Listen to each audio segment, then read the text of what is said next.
بسم اللہ الرحمن الرحیم لقد جاءکم رسول من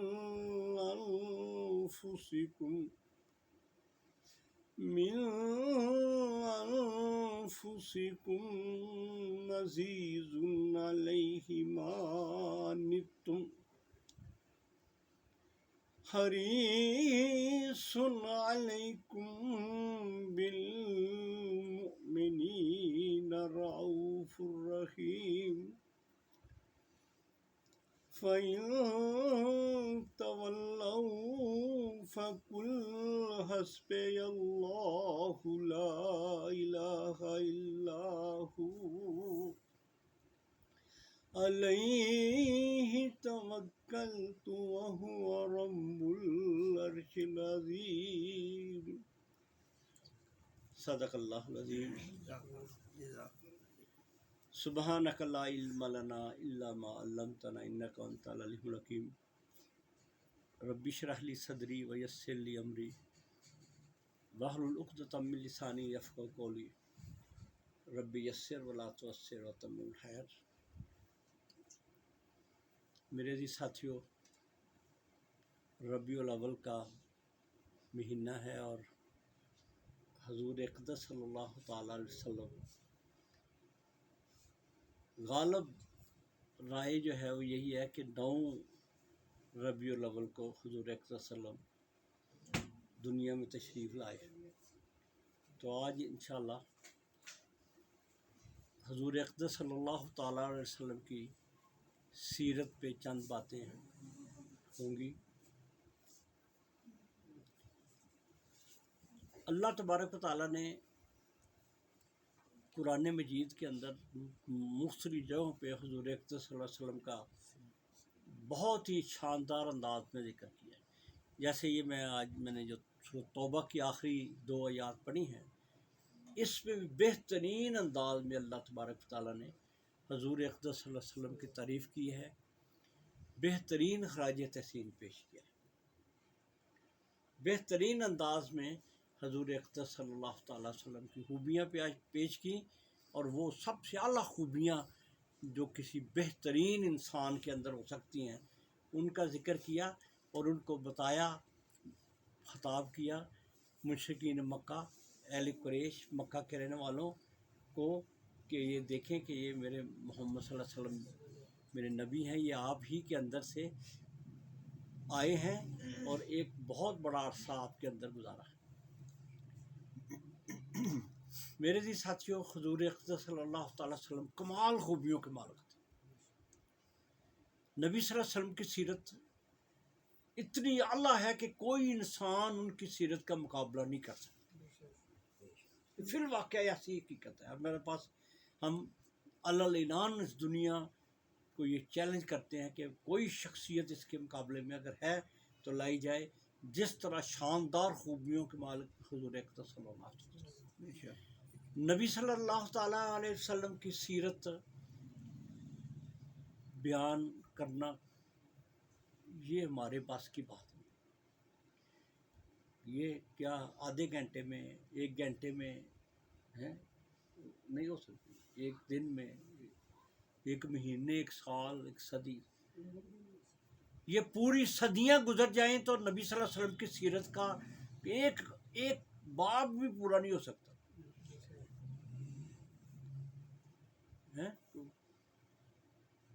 زندگیاں بیت گئیں اور قلم ٹوٹ گئے، تیرے اوصاف کا ایک باب بھی پورا نہ ہو۔ نبی صلی اللہ علیہ وسلم زندگی اتنی کب سے شروع ہوئی ہے؟ حضور اقدس صلی اللہ علیہ وسلم کی سیرت جب سے انسان اس دنیا میں آیا، اس سے پہلے بھی اللہ تبارک تعالیٰ فرشتوں کے اندر نبی صلی اللہ علیہ وسلم کا ذکر فرماتے، اور جب انسان آئے ہر نبی کو اللہ تبارک تعالیٰ نے بتایا کہ ایک نبی سب سے اعلیٰ جو نبیوں کا سردار ہے، سب سے اعلیٰ ہے، وہ نبی آنے والا ہے، اس کا ذکر اپنی امت سے کرنا شروع سے ہوتا رہا۔ ہر نبی نے اپنے اپنی امت کو، اپنے لوگوں کو بتایا کہ ایک بہت بڑا نبی آخر میں، خاتم النبیین، آخر میں ایک بہت بڑا نبی ہوگا، ایک بہت ہی اعلیٰ صفتوں والا نبی ہوگا صلی اللہ علیہ وسلم۔ تو کتنی شروع سے چلتا رہا ہے۔ پھر یہ مختلف جو بھی کتابیں آئیں ان میں ذکر تھا حضرت ابراہیم علیہ السلام، جنہوں نے جب اللہ کا گھر بنایا، دیکھو نا کتنی فخر کی بات، کتنی وقار کی بات ہے کہ ابراہیم علیہ السلام جو نبیوں میں سے ہم انہی کی ملت میں سے ہیں اور سب کے باپ ہیں، اور ابراہیم علیہ السلام کی جیسے عظمت کا اندازہ آپ کو اندازہ ہے ہی۔ تو جب وہ خانہ کعبہ اللہ کا گھر بناتے ہیں اور وہاں پہ جو دعا کرتے ہیں، جب بھی انسان اب محنت کرے، جب بھی کوئی اچھی کام کر لے، جب بھی کوئی چیز پیش کرے تو سب سے قیمتی چیز مانگتا ہے نا اللہ سے، ہے نا۔ تو وہاں پہ کھڑے ہو کے جو دعا کی، وہ دیکھیں کیسی کمال کی دعا ہوئی قرآن مجید میں سورۃ بقرہ کے اندر، کہ وہاں پہ کھڑے ہو کے کہ جب خانہ کعبہ بنا لیا، تیاری کر لی، اور جب کہا کہ لوگوں کو بلاؤ تو لوگوں کو حج کے لیے بلایا، تو وہاں پہ جو دعا کی کہ کہا ربنا وابعث فیہم رسولا من انفسہم، کہ یا اللہ اب جو میں نے اپنی ایک نسل جو ہے، اپنی اولاد میں سے ایک حصہ اس گھر میں بسایا ہے، اس شہر میں بسایا ہے مکہ کے اندر، اب انہی کی اولاد میں سے یا اللہ ربنا وابعث فیہم رسولا من انفسہم یتلو علیہم آیاتک ویعلمہم الکتاب والحکمۃ ویزکیہم، وہاں کھڑے ہو کہا کہ یا اللہ وہ نبی جو سب سے اعلیٰ آنے والا ہے وہ میری اس اولاد میں سے آئے، یعنی اپنے لیے یہ بھی دعا کی کہ نبی میری اسماعیل علیہ السلام یہی کی اولاد سے آئے، اور ان کے اندر یہ ہے کہ انہی لوگوں میں سے آئے وہاں پہ، اور ان اگلے آنے والی نسلوں کے لیے ان کی ہدایت کا موجب بنے، اور ان کو پاک کرے، اور ان کو علم سکھائے اور حکمت سکھائے، یعنی آئندہ نسلوں کے لیے بھی وہاں بھی یہ دعا کی کہ یا اللہ یہ نبی یہاں سے آنا چاہیے، یہ ہونا چاہیے۔ اور نبی صلی اللہ علیہ وسلم فرمایا کرتے تھے کہ میں ابراہیم علیہ السلام کی دعا کا نتیجہ ہوں۔ تو اتنی نبیوں سے شروع ہوئی بات۔ پھر یہ ہے کہ ہر نبی نے اپنا عیسیٰ علیہ السلام نے وہ آئے اس مقصد کے لیے۔ موسیٰ علیہ السلام نے خواہش ظاہر کی، آپ کو پتہ ہوگا، کہنے لگے یا اللہ تو میں نبی تو مجھے بنایا، میرا دل چاہتا ہے کہ میں وہ نبی جو محمد صلی اللہ علیہ وسلم آنے والے ہیں، یا اللہ میرا دل کہتا ہے اب مجھے ان کی امت میں سے بنا دے دوبارہ، میں ان کی امت میں سے آؤں۔ اللہ نے کہا نہیں۔ اور عیسیٰ علیہ السلام نے بھی آ کے ہمیں یہی بتایا اپنی قوم کو، اور یہ بائبل جو نام ہے نا، انجیل جو نام ہے نا، انجیل، اس کا مطلب یہ ہے کہ خوشخبری، اس کا معنی خوشخبری۔ اور عیسیٰ علیہ السلام آئے اس مقصد کے لیے، بتانے کے لیے، جیسا کوئی بڑا کسی نے جانا ہونا، ہمارا وزیر خارجہ ہمارا جاتا ہے نا کسی ملک میں، جا کے بتاتا ہے کہ جی ہمارے وہ صدر صاحب آ رہے ہیں، تو ہمارے وزیر اعظم آ رہے ہیں تو جائزہ لینے، تو یہ آئی نبی صلی اللہ علیہ وسلم کو بتانے کے لیے کہ عیسیٰ علیہ السلام انہوں نے کہا کہ تم میں ایک نبی آنے والا ہے جس کا نام احمد ہوگا۔ تو احمد کے نام سے انہوں نے سورۃ صف کے اندر یہ اللہ تعالیٰ نے فرمایا کہ عیسیٰ علیہ السلام نے حواریوں سے کہا کہ ایک نبی آنے والا ہے جس حضور اقدس صلی اللہ علیہ وسلم قیامت تک کے لیے یہ ان کا ذکر، اتنا کچھ لکھا گیا ہے، اتنی تفسیریں لکھی گئی ہیں، اتنی تعریف لکھی کہ اتنا کچھ لکھا گیا کہ کسی اور بندے کے اشر و شعر بھی نہیں لکھا گیا۔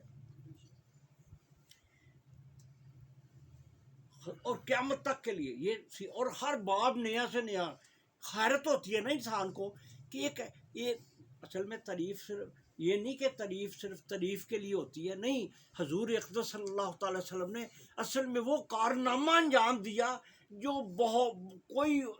کوئی بھی وہ کارنامہ انجام نہیں دے سکتا، کہ کس طرح یہ انشاءاللہ اس میں بات بھی ہم کریں گے کہ وہ کون سا عظیم کارنامہ تھا جس نے کیا کچھ برپا کر دیا، کیا تبدیلی پیدا کر دی، کیا کچھ لیا۔ تو میرے جی ساتھیوں، پہلی بات یہی ہے کہ ہمارے پاس ٹائم لمٹ، ہم کوئی بھی ساری زندگی بھی لگ رہے ہیں تو نبی صلی اللہ علیہ وسلم کی سیرت کا حق ادا نہیں کرتے۔ پھر الفاظ ہمارے جو ہے نا، الفاظ ہمارے پاس، الفاظ بھی اللہ نے قرآن مجید میں کتنے خوبصورت انداز میں جو بھی نبی صلی اللہ علیہ وسلم کی تعریف کیا، ہمارے پاس الفاظ نہیں ہیں، الفاظ بھی نہیں ہیں۔ اور شاعر نے کیا کہا کہ میں نہ بھولے سے کوئی شعر کہوں گا تجھ پہ، فائدہ کیا جو مکمل تیری تحسین نہ ہو۔ کہ میرے کو پاس الفاظ ہی نہیں ہے تو میں وہ کہ کون سے الفاظ کو لے کے آؤں کہ جس سے نبی صلی اللہ علیہ وسلم کی اتنی کمال کی سیرت کو میں پیش کر سوں۔ الفاظ خود ہاتھ جوڑ کے کہتے ہیں کہ ہم اس لائق نہیں ہے کہ نبی صلی اللہ علیہ وسلم کی سیرت ہم سے۔ میں نہ بھولے سے کوئی شعر کہوں، اوپر پریشان ہو گیا، فائدہ کیا جو مکمل تیری تحسین نہ ہو۔ کیسے الفاظ کے سانچے میں ڈلے گا یہ جمال، یہ الفاظ کے سانچے میں آپ کی تصویر کو کھینچوں، یہ میرے بس کی بات نہیں۔ سوچتا ہوں کہ تیرے حسن کی توہین نہ ہو۔ تو نبی صلی اللہ علیہ وسلم کی سیرت اتنی کمال کی۔ پھر یہ ہے کہ جتنے بھی نبی آئے، جتنے بھی انبیاء آئے، سب انبیاء کی جو صفت کسی کو اللہ تعالیٰ جو معجزہ عطا کیا تھا، جو ہر نبی کو خاص چیزیں عطا کی گئی تھی نا، وہ ساری کی ساری حضور اقدس صلی اللہ تعالیٰ علیہ وسلم کا عطا کی۔ کہتے ہیں نا کہ حسن یوسف دم عیسیٰ یز بیضا جداری، کہ یوسف علیہ السلام کو جو حسن دیا گیا تھا، حسن یوسف بھی نبی صلی اللہ علیہ وسلم سے ان کو بھی ان سے بھی زیادہ حسن دیا گیا۔ ان نبی صلی اللہ علیہ وسلم نے خود فرمایا نا کہ میں جب معراج پہ گیا تو میں نے دیکھا کہ یوسف علیہ السلام سے میری ملاقات ہوئی، تو میں نے دیکھا کہ اللہ نے اتنے حسین تھے کہ ان کو ساتھ ایک ہی ساتھ دنیا میں دیا اور 6 سے ان کو دیے۔ حسن کے اتنے خوبصورت تھے۔ اور لیکن حضور اقدس صلی اللہ علیہ وسلم کے بارے میں حضرت عائشہ صدیقہ رضی اللہ تعالیٰ عنہا فرماتی ہیں کہ نبی صلی اللہ تعالیٰ علیہ وسلم کو بھی اتنے حسین تھے، خدا اللہ تبارک سے پردہ، کچھ پردے بھی رکھے تھے، لیکن حسن ایسا شاندار تھا کہ لگی کہ بڑی خوبصورت انداز میں کہتی ہیں کہ یوسف علیہ السلام کو حسن دیا تھا تو مصر کی عورتیں جب اکٹھی ہوئیں اور انہوں نے جب یوسف علیہ السلام کو دیکھا تو کیا کیا تھا، وہ پھل چھڑیاں رکھی نا زلیخا نے، اور پھل رکھا دیکھنے کے لیے کہ یہ مجھ پہ الزام لگا رہی ہے کہ یہ عورت جو ہے یہ یوسف پہ، اس کا دل یوسف پہ آ گیا، یہ پروپیگنڈا کر رہی ہیں، ان کو بتاؤں کہ یوسف کیا چیز ہے، یہ کوئی بھی دیکھ کے نا وہ اپنے دل کو قابو میں نہیں رکھ سکتا۔ تو جب وہ آئی وہ دیکھ کے حیران رہ گئی اور انہوں نے اپنے ہاتھوں پہ چھریاں چلا لی۔ تو حضرت عائشہ صدیقہ رضی اللہ تعالیٰ عنہا کہتی ہے کہ مصر کی عورتوں نے یوسف علیہ السلام کو دیکھا تو انہوں نے اپنے ہاتھوں پہ چھریاں چلائی تھی، اگر محمد صلی اللہ علیہ وسلم کو دیکھتی تو گلوں پہ چھریاں چلا دیتی۔ یہ نبی صلی اللہ علیہ وسلم صحابہ کرام نے دیکھا نا، حضرت انس رضی اللہ تعالیٰ عنہ کہتے ہیں کبھی کبھی حضور اقدس صلی اللہ علیہ وسلم کا جھلک نظر آتی تھی۔ حضرت انس رضی اللہ تعالیٰ عنہ فرماتے ہیں کہ ایک دفعہ نبی صلی اللہ علیہ وسلم کو سرخ سے کپڑے ہلکے تھے، سرخ کے پہنے ہوئے تھے اور لیٹے ہوئے مسجد نبوی میں، اور میں نے آ کے دیکھا کہ ان کے چہرے سے ذرا پردہ ہٹا تو ایسا لگا جو اتنی وہاں سے روشنی محسوس ہوئی، اور 14ویں کا چاند نکلا ہوا تھا، کبھی میں 14ویں کے چاند کو دیکھتا، کبھی نبی صلی اللہ علیہ وسلم کو دیکھتا، اور میں نے محسوس کیا کہ 14ویں کا چاند کے اندر بھی داغ ہے، محمد رسول اللہ علیہ وسلم کے چہرے پہ داغ ہے، خوبصورتی کی رات۔ تو وہ شاعر کیا کہتا ہے کہ حسن یوسف دم عیسیٰ، عیسیٰ علیہ السلام دم کرتے تھے رام آ جاتا، نبی صلی اللہ علیہ وسلم بھی دم کرتے تھے رام آ جاتا تھا۔ نبی صلی اللہ علیہ وسلم عیسیٰ علیہ السلام کو جو معجزے دیے وہ نبی صلی اللہ علیہ وسلم کو بھی ملے۔ یز بیضا داری اس موسیٰ علیہ السلام جو ہاتھ نکالتے روشن ہو جاتا، نبی صلی اللہ علیہ وسلم سارا چہرہ ہی روشن تھا، وہ چمک ان کے ہاتھ میں ہوتی لیکن نبی صلی اللہ علیہ وسلم کے اپنے چہرے میں روشن رونق جاتی۔ تو کیا کہتا ہے کہ حسن یوسف دم عیسیٰ ید بیداداری آنچ خوباں ہمہ دارن تو ہی تنہا داری، آنچ خوباں ہمہ دارن، ساری کی ساری خوبیاں محمد عربی صلی اللہ علیہ وسلم کے اندر آ گئی تھی، اور پوری کی پوری خوبیوں کے مالک محمد رسول اللہ۔ پھر کیا خوبیاں تھیں، دنیا کی جتنی خوبیاں جمع کی جائیں پکی، یہ ہم جب ہم مطالعہ کرتے تو واقعی میں آپ کو جب مثالیں دوں گا نا ابھی حیران رہ جائیں گے کہ نبی صلی اللہ تعالی وسلم کی زندگی اتنی کمال کی زندگی گزری، کتنی کمال کی زندگی، ایسی شاندار زندگی۔ مطلب شاندار زندگی تو یہ ہے نا کہ جو کوئی آ جائے دنیا کے اندر جس مقصد کے لیے آئے اس مقصد کو کمال تک پہنچا دے۔ اللہ تعالیٰ نے فرمایا نا، مطلب آپ کے ذہن میں یہ آنا چاہیے کہ ہر کون سا اتنا شاندار کام نبی صلی اللہ علیہ وسلم نے کیا ہے، یا ہم صرف نبی صلی اللہ علیہ وسلم محبت کے ہم ویسے ہی باتیں کرتے رہتے ہیں کہ یہ بات ہے، یہ واقعی نبی صلی اللہ علیہ وسلم نے واقعی وہ کام دکھایا۔ اللہ تعالیٰ فرماتا ہے کہ هو الذی ارسل رسولہ بالہدی ودین الحق لیظہرہ علی الدین کلہ ولو کرہ المشرکون، کہ اللہ نے اپنے نبی محمد صلی اللہ علیہ وسلم کو بھیجا، مقصد کیا تھا؟ والذی ارسل رسولہ بالہدی، ہدایت کے ساتھ دنیا کی رہنمائی کے لیے بھیجا، ودین الحق، اور حق دین دے کر بھیجا، لیظہرہ علی الدین کلہ، کہ سارے ہی دینوں پہ وہ غالب آ جائے، اور نبی صلی اللہ علیہ وسلم نے وہ کر کے دکھایا، غالب کر کے اپنی زندگی کے اندر دکھایا۔ لو کارن مشرکون، دنیا جتنی بھی مخالف ہو جائے، نبی صلی اللہ علیہ وسلم نے اس دین کو وہ قائم کر کے، اس کو نافذ کر کے، اس کو عملی جامع پنا کے اس دنیا کے اندر دکھا دیا۔ وہ تو یہ جو ہے حضور اقدس صلی اللہ علیہ وسلم کی خوبیاں اتنی شہزادہ ہیں کہ دنیا کی ساری خوبیاں، دنیا کے جتنے لوگ ہیں نا سارے، یہ ان کے اندر یہ بونے ہیں نبی صلی اللہ علیہ وسلم کے سامنے۔ کوئی ایک خوبی ہے نا تو دوسری نہیں ہے۔ دنیا میں جتنے بھی انقلاب برپا کیے، جتنے بڑے بڑے لیڈر بنے، جتنے یہ بڑے بڑے ہوئے ہیں نا، یہ بونے ہیں، یہ ایک ان کے اندر چیز ہوتی ہے، دوسری چیز کچھ نہیں ہوتا۔ خلاق، اگر کوئی بڑا سیاستدان ہے تو خلاق کوئی نہیں ہوتا، خلاق کوئی اچھا کوئی ادیب ہے تو اس کے اندر زندگی کا کوئی کارنامہ نہیں ہوتا، زندگی کی ایسی ہوتی ہے۔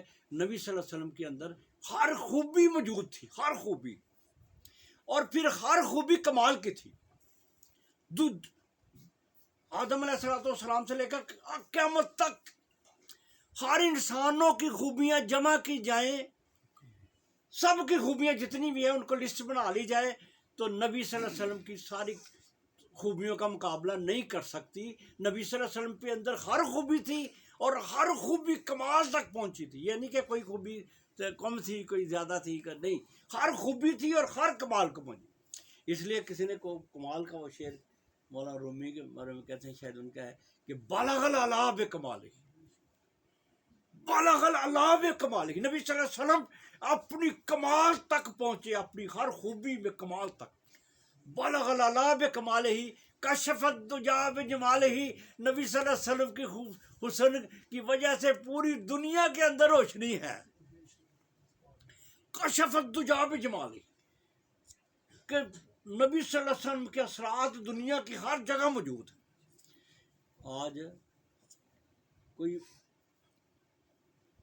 یورپ میں بیٹھ کے ذرا سوچیں ذرا اس میں نا، کہ کوئی کارٹون بناتا ہے، کارٹون ہے نا، یورپ میں بیٹھا ہے، میں نہیں مطلب میں آپ کو بتاتا ہوں نا کہ نفرت جو ہوتی ہے نا اصل میں اندر نفرت کوئی اگر کوئی کسی نے کرتا ہے نا، اندر کوئی اور چیز ہوتی ہے کہ حسد ہوتا ہے، نفرت کرتا ہے۔ یعنی انہوں نے یہ تسلیم کیا ہے کہ نبی صلی اللہ علیہ وسلم کی اتنی شخصیت ہے، ان کے سامنے وہ ان کے اندر حسد پیدا ہو گیا ہے، اس حسد کی وجہ سے وہ یہ سارے کام کرتے ہیں نا وہاں بیٹھ کے، یہاں تک کہ فرانس کا صدر تک وہ تکلیف پہنچ رہی ہے۔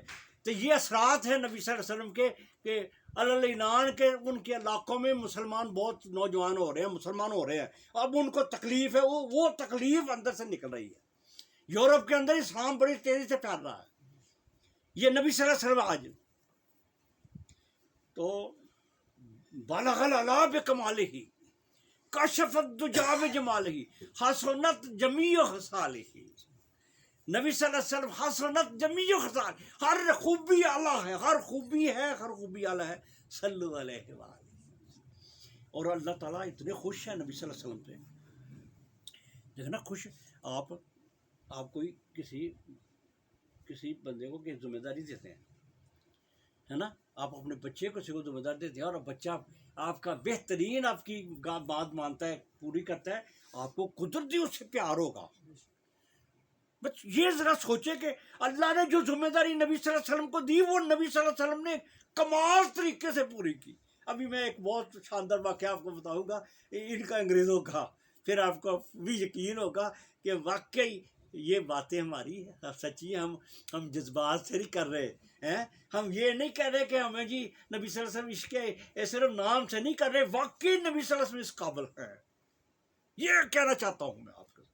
ایسا انقلاب. پھر میں ابھی ہم چلیں گے نا یہ 2-4 یہ خطبے، پھر ایک چیز آپ کو بتاؤں گا میں کر کے، اور یہ ریکارڈ بھی ہو جائے گی کہ کتنی کمال کی نبی صلی اللہ علیہ وسلم نے اللہ کے پیغام. اللہ نے کہا کہ یا اللہ تعالیٰ نے غار حرا میں سے کہا نا اقرا بسم ربک الذی خلق الانسان، وہ 5 آیتیں دی اور گھر میں چلے گئے. اور پھر جا کے اللہ نے کہا کہ یا ایھا المدثر، دوسری جو آیتیں ملی دیکھے یہی کہا تھا نا یا ایھا المدثر قم فانذر. یاد رکھیں میرے بیٹا، دوسری وہی جو نازل ہوئی تھی یہ آیتیں تھی. یا ایھا المدثر، اے چادر لپیٹ. پریشان تھے نا تھوڑے سے نبی صلی اللہ علیہ وسلم، گھر میں گئے، ذمہ داری آ گئی، پتہ نہیں کیا مجھے آیتیں آئی ہیں، مجھے کیا یہ جبرائیل ایک فرشتہ آیا ہے مجھے یہ آیتیں دے گئے، میری زیادہ پتہ نہیں کیا ذمہ داری ہے. مجھے پریشانی کی حالت میں پریشان ہو گئے نا نبی صلی اللہ علیہ وسلم. کوئی ذمہ داری آنے والی تھی، نبی صلی اللہ علیہ وسلم کو تیار اللہ نے کیا. پھر جب یہ آیتیں آئی نا یا ایھا المدثر، اے لپیٹ کے لیٹنے والے، قم فانذر، اٹھ کھڑا ہو اور لوگوں کو ڈرا. قم فانذر، کیا لوگوں کو ڈرا کہ لوگ غلط راستے میں جا رہے، لوگوں کو سمجھا جا کے. قم فانذر، لوگوں کو ڈرا. وربک فکبر، اپنے رب کی کبریائی کو بیان کر. فثیابک فطہر والرجز فاہجر ولا تمنن تستکثر. یہ مزید بتایا، یہ میسج دیا کہ جاؤ، اور پھر پوری زندگی نبی صلی اللہ علیہ وسلم نے آرام کر کے دیکھا ہی نہیں. ایسی کیفیت پیدا ہوئی. ایک دفعہ کہیں قافلہ آیا ہوا تھا تو نبی صلی اللہ علیہ وسلم ابھی تھکے ہوئے آئے تھے. کسی نے بتایا کہ یا رسول اللہ علیہ وسلم ایک اور قافلہ جو ہے تجارت کا وہ آیا ہوا ہے، تجارت کا کافرہ آیا ہوا ہے. تو نبی صلی اللہ علیہ وسلم ایک دم کپڑا پکڑا تو چار. حضرت خدیجہ کبریٰ رضی اللہ تعالیٰ عنہ فرماتی ہے کہ یا رسول اللہ صلی اللہ علیہ وسلم ابھی تھکے ہوئے آپ آئے ہیں. بیوی ہے نا، بیوی کمال کی ملی. بیوی نے کہا آپ تھکے ہوئے ہیں، ابھی آئے ہیں، تھوڑا آرام کر لو. فرمایا خدیجہ میں آرام نہیں، اب آرام ختم ہو گیا ہے. وہ اگر میں آرام کروں وہ نکل جائیں تو رب مجھے پوچھے گا.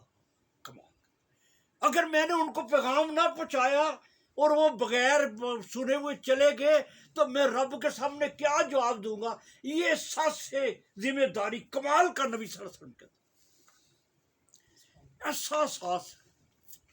کیسی کمال کی بات ہے نا. ایک اب میں آپ کو میں بتا رہا کہ حضور اکرم صلی اللہ علیہ وسلم کمال کی جو مشن دیا تھا اس کو کمال طریقے سے پورا کیا. ذرا میں آپ کو ایک واقعہ سے ذرا صحیح سمجھ آتی ہے. یہ آج سے یہ 1978 کی بات ہے. کتنے سال ہو گئے؟ 78 ہے نا، کافی ہے. کتنے سال ہو گئے؟ 78. یہ ایک امریکن رائٹر تھا بہت بڑا، جو انسانی تاریخ، بہت تاریخ کا بہترین رائٹر ہے. اور اس نے 28 سال لگائے. اس کا نام ہے، جو نوجوانوں یہ ذہن میں رکھنا، اس کا نام ہے مائیکل ہارٹس، تاریخ کا بہترین رائٹر، بہترین ادیب ہے۔ 28 سال اس نے پوری انسانی تاریخ کے جو بھی بڑے بڑے ہیرو تھے ان کی زندگیاں کو جمع کیا۔ مائیکل ہارٹ ہے، سائی ہے، اور اس نے ساری 28 سال اس کتاب کو بنانے کے لیے، اردو ترجمہ بھی اب 100 تاریخ کے بہترین انسان جو ہے ترجمے اردو میں آئی ہوئے۔ مائیکل ہارٹ نے جب کتاب لکھی تو اب مسئلہ یہ تھا کہ سب سے پہلے کس کا نام اوپر لکھا جائے، کتاب میں سب سے پہلے نمبر پہ کس شخصیت کو لکھا جائے۔ بڑا سوچوں میں پڑ گیا، لوگوں کو بھی پتہ چل گیا تھا کہ یہ مائیکل ہارٹس ایک بہت شاندار کتاب لکھ رہا ہے، اور یہ بھی پتہ چل گیا کہ وہ کافی سوچتا، آخر مجبور ہو کے اس نے کہا کہ پہلا نام میں محمد رسول اللہ صلی اللہ علیہ وسلم۔ اوکے، اچھا، جناب لوگوں کے اندر پریشانی پیدا ہو گئی۔ اس نے 1978 میں انگلینڈ کے اندر ایک بہت بڑی کانفرنس کی۔ اب دیکھو بات بڑی کمال کی ہے، یہ سننے والی ہے میرے بچوں۔ ہم نبی صلی اللہ علیہ وسلم کا ابھی تو آج صرف تعارف ہی ہو رہا ہے، آگے ہم اب آئیں یہ پروگرام ضرور اب اس میں انشاءاللہ بہت اہم چیزیں نبی صلی اللہ علیہ وسلم کی زندگی کے بارے میں۔ دیکھیں، مائیکل ہارٹ آ گیا، لوگ اکٹھے ہو گئے، لوگ سیٹیاں بجانے لگے۔ اس کو پتہ چل گیا نا کہ اس نے اب کتاب لکھی ہے، اور یہ محمد، پہلا نام محمد صلی اللہ علیہ وسلم لکھا ہے، کرائسٹ کا، عیسیٰ علیہ السلام کا نام ہمارے نبی کا نہیں لکھا، انہوں نے محمد پہلا نام جو ہے نبی صلی اللہ علیہ وسلم کا لکھا ہے، کہ پہلا تاریخ کا سب سے زیادہ اثر انداز ہونے والا، تاریخ میں سب سے زیادہ جس نے انسانوں پہ اپنا اثر چھوڑا وہ کون شخص ہے، وہ دیکھنا تھا۔ آ گیا جناب تقریر، لوگ سیٹیاں بجا رہے ہیں کہ وہ ان کو احتجاج کرنے کے لیے کہ اب ہمیں پتہ چلا ہے کہ آپ پہلا نام جو محمد ہے۔ انہوں نے کہا ٹھہر جاؤ میرے بھائیوں، میری بات سنو۔ کھڑا ہو گیا، کہنے لگے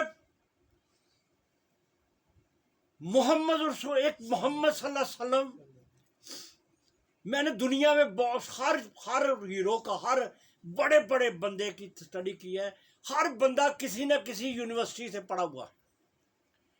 ہر جو دنیا کا انقلاب جس نے اثر چھوڑا ہے نا دنیا میں، وہ کہیں نہ کہیں پڑھا، کوئی نہ کوئی استاد ہے اس کا، کہیں نہ کوئی استاد ہے، کہیں نہ کہیں مدرسے میں پڑھا، کہیں نہ کوئی جاتا ہے، کہیں نہ کہیں اس کا مثلا عیسیٰ علیہ السلام ہی بھی ذکری علیہ السلام کے پاس پڑے ہوئے تھے، ہے نا، پتہ ہے نا آپ جن کو پتہ ہے، وہ بھی حضرت مریم علیہ السلام جو تھی اس کی پرورش کی تھی حضرت ذکری علیہ السلام، ان کے حال ان کے، ہاں، اور ان کے ادارے میں عیسیٰ علیہ السلام تھے نا، انہیں کے وہ بیت المقدس جو بنا ہوا تھا اس وقت، ہے نا، ہیکل سلیمانی جس کو کہتے ہیں۔ کیا لگے کہ دنیا میں کوئی بندہ دنیا میں ایسا نہیں جو کہیں نہ کہیں اسے پڑھا ہے، کہیں نہ کہیں اس کا استاد ہے، کہیں نہ کہیں مدرسہ ہے، اور پھر یہ ہے کہ اس کے ساتھ ایک بہت بڑا گروہ ہے۔ کہنے لگا میں نے دیکھا کہ محمد صلی اللہ علیہ وسلم کی زندگی میں دیکھا کہ وہ ایک ایسے غریب گھر میں پیدا ہوئے، اور ان کا پیدا ہونے سے پہلے ان کے والد دنیا سے چلے گئے، اور جب دنیا میں آئے تو ان کی والدہ بھی چلی گئی، ان کا دادا جو پرورش کرتا وہ بھی چلا گیا، اور کس کمر پرسی کی حالت میں انہوں نے زندگی گزاری، اور کسی استاد، میں نے بڑی کوشش کی ہے، مجھے کوئی بھی نہیں مل سکا کہ کسی بندے کے پاس جا کے علم حاصل کیا، کوئی بھی ان کا استاد، کوئی مدرسے میں نہیں گئے۔ کہنے لگے چھوٹے ہی ہوتے نبی صلی اللہ علیہ وسلم بکریاں چرانے لگے تھے، کسی مدرسے میں نہیں گئے۔ انہوں نے کہا کہ کسی جگہ کسی سے انہوں نے، اب خاموش ہو گئے سارے لوگ۔ وہ محمد صلی اللہ علیہ وسلم جب ایک 40 سال کی عمر کے اس تقریر کر رہا ہے، ان کو بتا رہا ہے، انہوں نے کہا کہ 40 سال کی عمر ہوئی تو جب گھر آ کے بتایا کہ میں نبی ہوں، تو صرف آغاز میں 4 لوگوں نے ایمان لایا ہے، ایک ان کی بیوی تھی، ایک غلام تھا، ایک ان کا بیٹا حضرت علی تھے، اور ایک دوست ابو بکر۔ 4 لوگ ایمان لائے، اور لیکن انہوں نے ایسا انقلاب برپا کیا کہ آج بھی ان کو چاہنے والے اربوں کی تعداد میں ہو گئے ہیں، اور 1400 سال گزرنے کے باوجود بھی اگر جھوٹ ہوتا تو جھوٹ اتنا لمبا نہیں چل سکتا. کمال کی بات دیکھو نا، کسی بات کی ہے، کہتا ہے جھوٹ اتنا لمبا نہیں تاریخ میں دیکھا ہے. 1400 سال تک اگر جھوٹ ہوتا تو آج بھی کیا ہوگا. جو بات کی کیا لگا، عیسیٰ علیہ السلام جو جب ابھی نبی تھے، تو جب رومن امپائر نے ان کو گرفتار کیا تو ان کے سارے ساتھی چھوڑ کے چلے گئے. ہے نا، تاریخ آتی ہے نا کہ جب عیسیٰ علیہ السلام کو پھانسی دینے لگے نا، تو ان کے جو بھی وہ حواری تھے نا سارے، وہ سارے ڈر دے کے مارے بھاگ گئے. کوئی بھی ساتھ نہ رہا. کہنے لگے آج بھی محمد صلی اللہ علیہ وسلم کی زندگی جان قربان کے لیے لاکھوں انسان ہیں جو آج کال کرے، آج بھی ان کی زندگی، ان کے لیے زندگی قربان کرنے کے تیار ہے. اتنی کمال کی شخصیت، اتنا اثر چھوڑا ہے انہوں کے تاریخ کے اندر. تو میں بے بس ہوں. میں پہلا نمبر لکھنے میں مجبور ہوں. مجھے کوئی اور بندہ نہیں مل رہا، پہلا نمبر لکھوں گا تو محمد رسول اللہ. میرے جی ساتھیوں، کمال کی گواہی آج بھی ہمارے سامنے ہے نا. ایسے ایسے لوگ غیر مسلموں نے، انہوں نے ایسا حضور اکرم صلی اللہ علیہ وسلم کی زندگی کا ایسا انقلاب آیا. اور واقعی آج بھی بڑے لوگ جن کو سمجھ آ رہی ہے اسلام کی طرف آ رہے ہیں. تو میرے عزیز ساتھیوں، حضور اقدس صلی اللہ تعالیٰ علیہ وسلم کی زندگی، کمال کی زندگی، نبی صلی اللہ علیہ وسلم کی سیرت کمال کی سیرت ہے. حضور اقدس صلی اللہ علیہ وسلم کی سیرت اتنی روشن ہے کہ لوگ پھر اپنی زندگی اب کتنا بڑا انقلاب برپا کیا. آخری بات پھر اگلے پروگرام میں ہم جاری رکھیں کہ اس سیرت کا پہلو کیا ہے آج کا، کہ نبی صلی اللہ علیہ وسلم نے وہ اپنا مقصد اتنا کمال طریقے سے پورا کیا، ایسا شاندار انقلاب برپا کیا کہ اس معاشرے کی ہر چیز کو بدل کے رکھ دیا. ہم نے دعویٰ کرتے ہیں، دنیا بھی کر رہی ہے، ہم کہتے ہیں کہ نبی صلی اللہ علیہ وسلم نے ہر چیز کو بدل کے رکھ دیا. نبی صلی اللہ تعالی علیہ وسلم نے اخلاق بدل دیے، اخلاق بالکل. نبی صلی اللہ علیہ وسلم نے روایات بدل دی. نبی صلی اللہ علیہ وسلم نے رسم و رواج بدل دیے. نبی صلی اللہ علیہ وسلم نے انسانوں کو انسان بدل کے رکھ دیے. وہ اللہ تعالیٰ نے قرآن مجید نے اس نقشہ کیا کھینچا ہے کہ یہ معاشرہ اتنا ظالم تھا. کوئی معاشرہ، طارق صاحب، معاشرہ ظالم، کتنا بڑا ظالم تھا وہ معاشرہ. اتنا ظالم تھا کہ اپنی بیٹی، جس سے اتنا پیار ہے معاشرے کا، بیٹی اتنی خوبصورت ہو اور بیٹی وہ کوئی اپنے سامنے زندہ ہنسی ہوئی گڑھے میں ڈال کے اور اس میں پھینک دے. اس سے بڑا ظالم معاشرہ کیا ہو سکتا ہے؟ اور اس کا قرآن نے کہے گا وَإِذَا الْمَوْءُودَةُ سُئِلَتْ بِأَيِّ ذَنبٍ قُتِلَتْ. اللہ کہتا ہے جب یہ بچی جو تمہاری ہے، جب قیامت والے دن کہے گی یا اللہ یہ میرے ابو نے مجھے کس جرم میں مجھے قتل کر دیا تھا. کتنا بڑا ظالم معاشرہ تھا. اس معاشرے کے اندر ایسا کیسی کمال کی شاندار انقلاب برپا کیا. پھر وہی جو لوٹنے والے تھے وہی محافظ بن گئے، جو عزت و تطہار کرنے والے تھے وہ عزتوں کے محافظ بن گئے، جو لڑائی جھگڑا کرنے والے تھے وہ امن کے پیغامبر بن گئے، جو اخلاق سے سب سے برے گرے ہوئے تھے اخلاق کی شاندار مثال بن گئے. ایسی کمال کی مثال، ایسی شاندار مثالیں اس تاریخ نے پھر چھوڑی کہ ایسے شاندار لوگ بن گئے، ایسے شاندار انقلاب برپا کر دیا کہ ہر چیز بدل کے رکھ دی. اور یہ تھا وہ کارنامہ نبی صلی اللہ علیہ وسلم کا. انشاءاللہ اگلے پروگرام میں ان کو جاری رکھیں گے. اللہ تعالیٰ سے دعا ہے کہ اللہ تعالیٰ